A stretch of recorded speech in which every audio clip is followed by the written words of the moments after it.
حضرت عمر فاروق رضی اللہ تعالی عنہ کی نسل پاک سے ایک مرد کلندر حضرت عمر بن عبد العزیز رحمۃ اللہ تعالی علیہ ایسی حکومت کی کہ لوگ کہتے تھے کہ حضرت عمر بن عبد العزیز نے حضرت عمر فاروق کے دور کی یاد تازہ فرما دی، اس طرح آپ نے حکومت فرمائی۔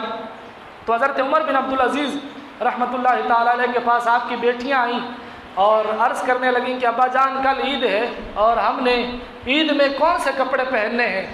تو حضرت عمر بن عبد العزیز رحمۃ اللہ تعالی علیہ نے فرمایا کہ بیٹا تم اپنے کپڑے دھو لو اور وہی کل پہن لینا۔ تو بیٹیوں نے کہا کہ ہم نے نئے کپڑے پہننے ہیں اور ہم نے جو پرانے کپڑے ہیں وہ استعمال نہیں کرنے۔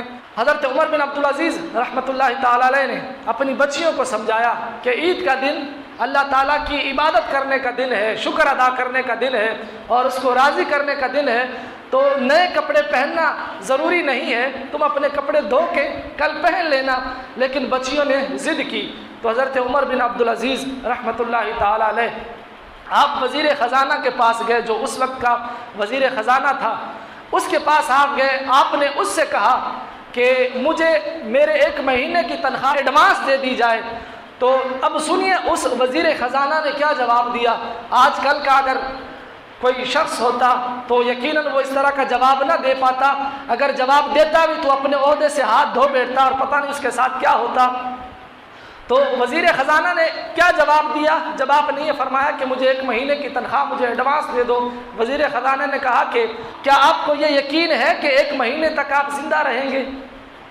اگر آپ کو یہ یقین ہے کہ آپ 1 مہینے تک زندہ رہیں گے تو میں تنخواہ دینے کے لیے تیار ہوں۔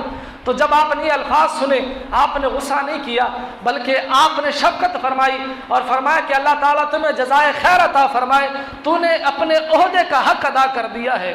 تو ایسی تربیت حضرت عمر بن عبد العزیز رحمۃ اللہ تعالی